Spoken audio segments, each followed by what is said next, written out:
හරි උද්ගමනවාදී දැන් දුර්වලතා කතා කරනකොට ඒක ප්‍රධාන ප්‍රශ්නයක් විදිහට එනවා. හරිද? ඒතකොට උද්ගමනවාදී කියන්නේ මොකක්ද? ඒකට උදාහරණ ඒක ඇති පාඩු ඒවත් එක්කම දාලා තමයි මේකේ ප්‍රශ්න උත්තර කියන්නේ. ලකුණු 6ක 8 වගේ 8ක ප්‍රශ්න දෙන්නේ. 8 විතර ප්‍රශ්න දෙනවා. ලොකු ප්‍රශ්නේ නෙවෙයි. ලොකු උත්තරයක් එන්නේ. ඉතින් ප්‍රධාන දුර්වලතා කීපයක් තියෙනවා. සීමිත ශේෂ්ත්‍රයේ අසීමිත ශේෂ්ත්‍රය කරා යන එක ඊට පස්සේ 100 සත්‍යය පිළිගන්න එක. හරිද? එතකොට මේ නියතිවාදයේ අසුතෝ තියෙන දුර්වලතාවය උපනිෂද් පූර්ණ නොවීම කියන්නේ විද්‍යාවේ ප්‍රායෝගික ක්‍රියාකලාපය හා නොගැලපීම.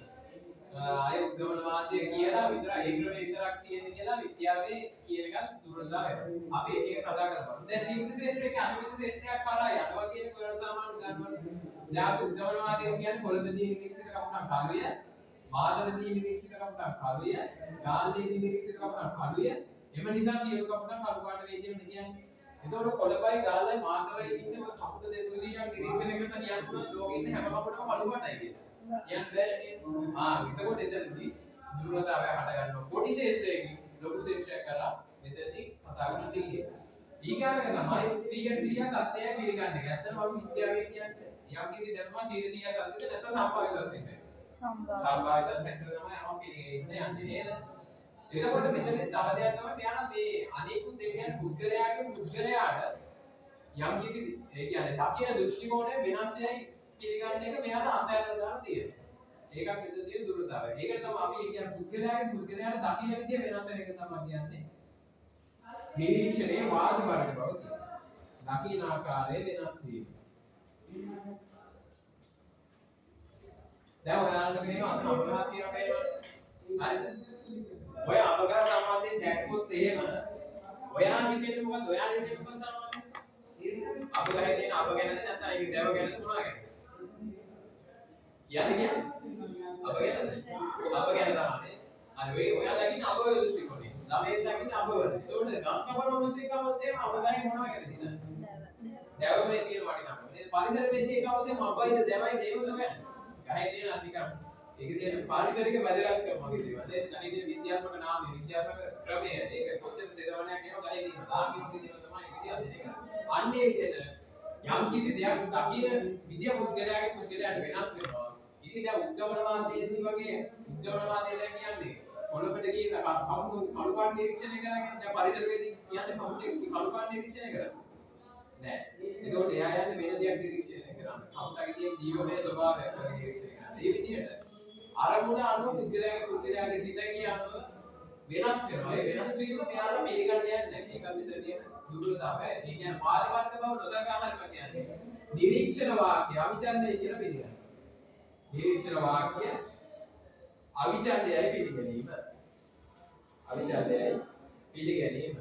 ඒ කියන්නේ එයාලා කියන විදිහට දෘෂ්ටි කෝණය කරොත් එහෙම ගහේ තියෙන අවබලතාව ගැන විතරයි අපිට බලන්න. හරිද? එහෙම වෙන්නේ නැහැ නේද? ඊගායක තමයි අර නියතිවාදී ආශ්‍රිත සම්මාදයේ තියෙන JSB ඉදිරිපත් කරපු සංකල්පවල තියෙන දුර්වලතාවය. එයා කියව අතීතයේ තියෙන සිද්ධි වර්තමානයේ වෙනකොට අනාගතයේ වෙනකොට ඒ විදිහටම තියෙනවා කියන්නේ. හැබැයි ඒ විදිහටම තියෙනවා. නෑ කාලානුරූපීව හැම දෙයක්ම අපි කතා කරන්නේ වෙනස් වෙනවා කියලා කියනවා. එහෙම නම් මේක බොරුවක් වඩ වෙනවා. තව එකක් තමයි එයා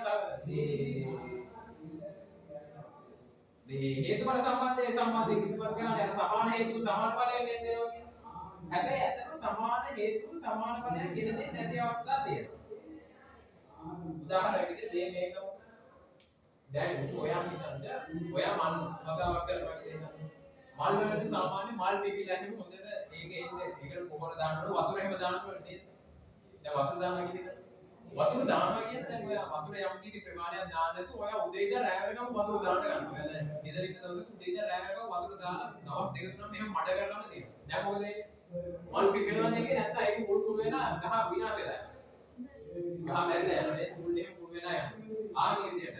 ඒතකොට වතුර කියන සාධකයේ එතනදී ගහේ මුදලත් හේතුලා තියෙන විනාශයත් හේතුලා තියෙනවා. ඒ කියන්නේ සමාන ඵලයක් කියලා දෙනවද? නෑ. ඒක වෙනස් වෙනවා නේද? සමාන හේතු විවිධාකාර ඵලයන් කියලා දෙනවා කියන එක. හරිද? ඊගාව උපන්‍යාස පූර්ණ වීම. අපි කියන මේක විද්‍යාඥයාගේ ප්‍රායෝගික ක්‍රියාකලාපයත් එක්ක බලනකොට මෙතන ගැටලුවක් තියෙනවා කියලා කියනවා. ඒ මොකක්ද දැන් අපි සාමාන්‍ය කතා කරන්නේ උපන්‍යාසයකින් අනාවැකියක් කරා කියලා අනාවැකිය පරීක්ෂා කරලා බලන තමයි ඊට පස්සේ උපන්‍යාසයේ සත්‍යය පිළිගන්නේ කියලා කියනවා.